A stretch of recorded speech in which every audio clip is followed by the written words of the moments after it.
d'après toi, le Coran est plus sûr que la Bible? Oui, oui. Bible vs Coran. Je réponds à anti-hérétique.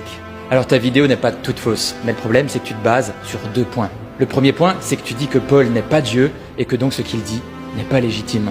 Il fait référence à Galates 1:8, donc là c'est Paul qui parle et non pas Dieu, ça c'est important quand même de le savoir.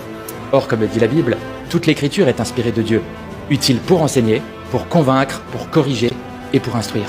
Que ce soit Pierre, Paul, Jacques, ou Jean, par exemple, ce sont effectivement des hommes qui ont écrit, mais qui ont été inspirés de Dieu, inspirés par le Saint-Esprit. L'écriture de Paul vaut tout autant que l'écriture de chacun d'autre. Pour te donner des exemples, Paul va par exemple dire dans Timothée, l'écriture dit, puis il va citer Luc. Comme pour montrer que oui, Luc aussi est inspiré de Dieu.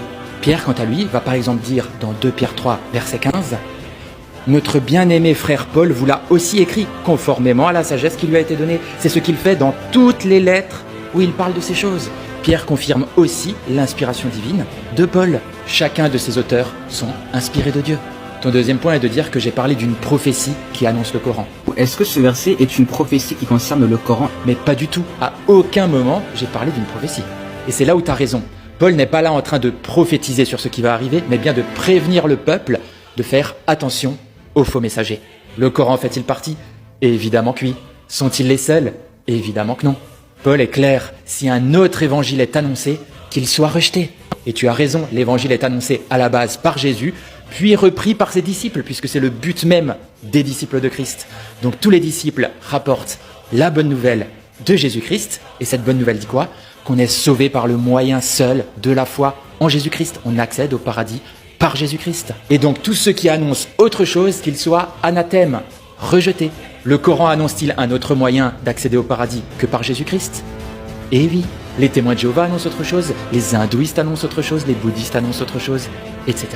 Maintenant, Paul rajoute, même si un ange descend du ciel pour annoncer une autre bonne nouvelle, qu'il soit rejeté. Et pourquoi il dit ça? C'est comme pour appuyer le fait que peu importe le moyen dont cette autre nouvelle sera annoncée, qu'elle soit rejetée. Il faut avouer que c'est quand même drôle que, comme par hasard, cette autre bonne nouvelle, qui annonce comment être sauvé et aller au paradis, chez les musulmans, elle est annoncée comment?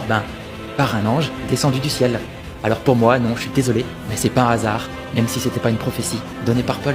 Ce qui est magnifique avec la Bible, c'est qu'elle est plus actuelle que jamais. Ce qu'a dit Paul aux Galates est toujours réel aujourd'hui. Tu le dis toi-même ici en citant ce verset. Mais il y a des gens qui vous troublent et qui veulent renverser l'évangile de Christ. Il y a des gens ici qui vous troublent, qui veulent renverser l'évangile de Christ. C'est pas ce que les musulmans font. Ta propre vidéo ne cherche pas à faire ça? Eh bien si, tu as toi-même participé à ça en faisant ta vidéo. Et pour ça, je te remercie et sois béni.